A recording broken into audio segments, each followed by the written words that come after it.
नमस्कार, आप देख रहे हैं आई इंडिया। मैं भूपेंद्र दीक्षित। आई इंडिया की टीम पहुंची है जिला एवं सत्र न्यायालय कैंपस में राष्ट्रीय लोक अदालत के नोडल अफसर अपर जिला एवं सत्र न्यायाधीश भगीरथ वर्मा जी के पास। कल यानी 13 दिसंबर को राष्ट्रीय लोक अदालत का आयोजन होना है।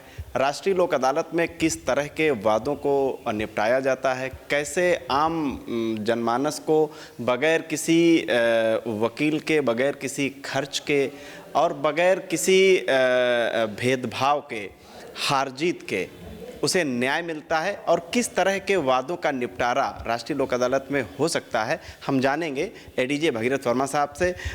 सर, हमारे दर्शकों को ये जानना चाहते हैं वो कि किस तरह के वाद निपटाए जाते हैं राष्ट्रीय लोक अदालत में और उसका प्रोसेस क्या है, कैसे आए।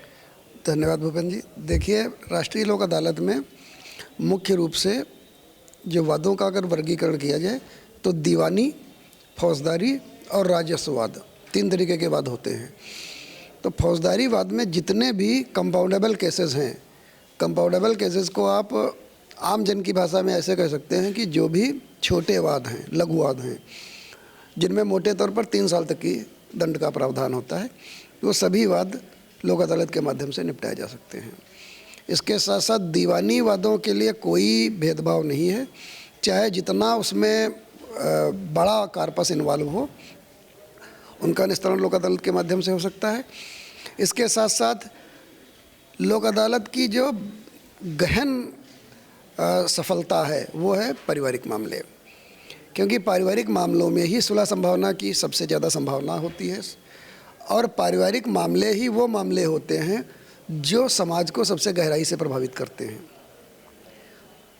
उच्च स्तर पर हम लोगों के यहाँ ये महसूस किया गया है कि हमारे देश में परिवार नाम की संस्था संकट में है और परिवार को अगर नहीं बचाया जा सका तो समाज के सारे तार बिखर जाएंगे।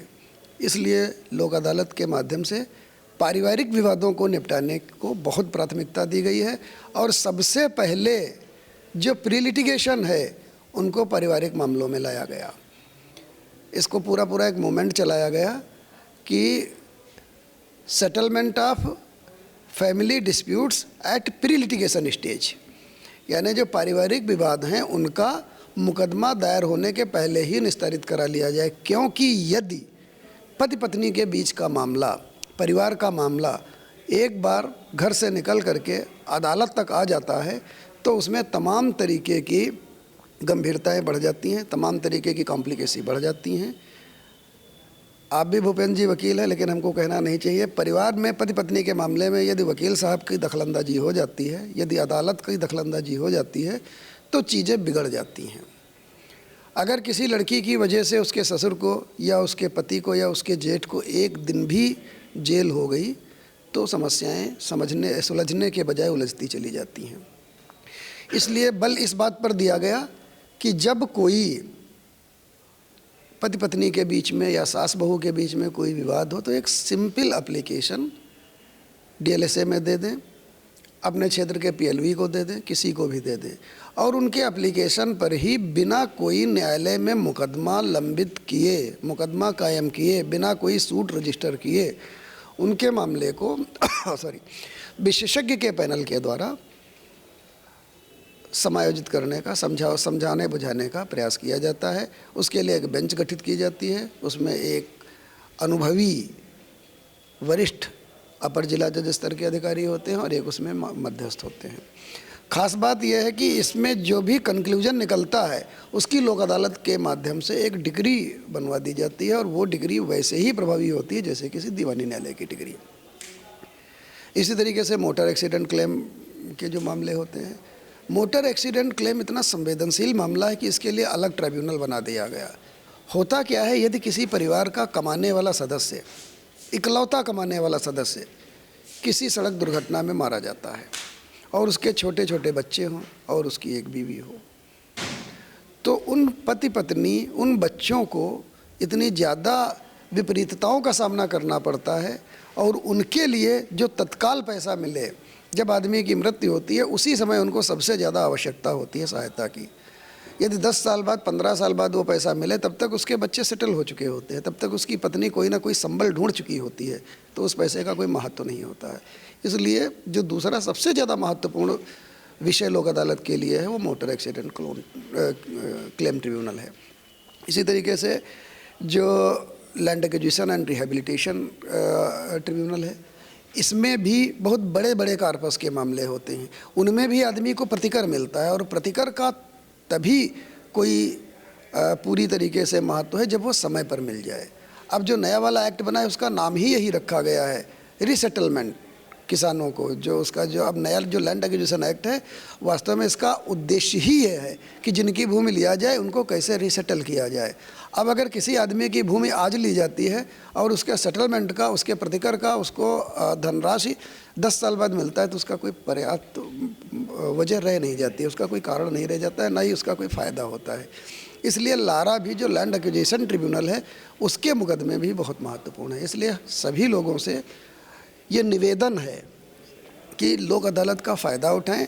लोक अदालत का जैसे पहले भी बात हो चुकी है, सबसे बड़ी विशेषता ये है कि इसमें जो भी कोर्ट फीस जमा है, आपके 10 करोड़ का अगर मुकदमा है लोक अदालत में और उस 10 करोड़ पर आपने 1-1.5 करोड़ रुपया 2 करोड़ रुपया कोर्ट फीस जमा की है और लोक अदालत के माध्यम से अगर आपका मामला सेटल होता है तो 2 करोड़ रुपया वापस हो जाएगा। लोक अदालत को सरकार इतनी ज़्यादा महत्ता देती है। लोक अदालत से निर्धारित जो निस्तारित मुकदमे होते हैं इनकी कोई अपील नहीं होती है, ये फाइनल मुकदमा होता है। सबसे अच्छी बात है लोक अदालत में कोई पक्ष अपने आप को जीता या हारा नहीं महसूस करता है, सामाजिक सद्भाव बना रहता है। जो सह अस्तित्व की भावना है संविधान में कही गई, उसका सच्चा संदेश लोक अदालत के माध्यम से है और लोक अदालत ही वो यह सिखाती है आपको कि जो भी हो करना आपको समझौता ही है, चाहे जिस स्तर पर जाकर के आप समझौता करें।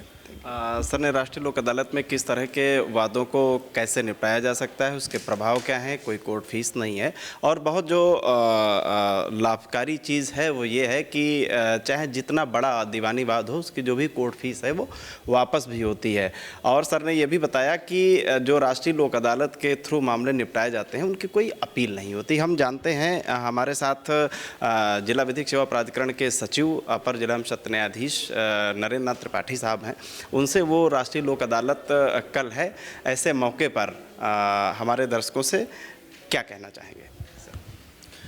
दर्शकों से यही अनुरोध है कि सभी लोग इस अवसर का लाभ उठाएं और मैक्सिमम से मैक्सिमम अपने जो भी विवाद हैं जिनको कि कैटेगरी में आते हैं और सुलह समझौते से निपटाया जा सकता है, उनको कोर्ट आकर सुलह समझौते के माध्यम से निपटाएं और विवाद का अंतिम समाधान करें।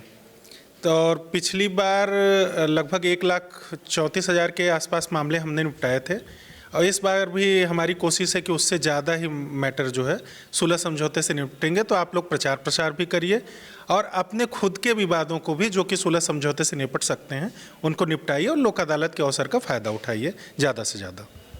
सर ने बताया कि राष्ट्रीय लोक अदालत का जो अवसर है उसका ज़्यादा से ज़्यादा फ़ायदा उठाएं। इंडिया भी आप सभी से ये अपील करता है कि विवादों से बचने के लिए राष्ट्रीय लोक अदालत एक बहुत ही सुनहरा अवसर है। इसमें जो भी वाद हैं उनको निपटा करके और कोई हारा नहीं, सभी जीतें, इस जो ये ध्येय वाक्य है इसको सार्थक करेंगे। इंडिया की भी यही अपील है। कैमरा पर्सन हसन गोगा के साथ भूपेंद्र दीक्षित की रिपोर्ट।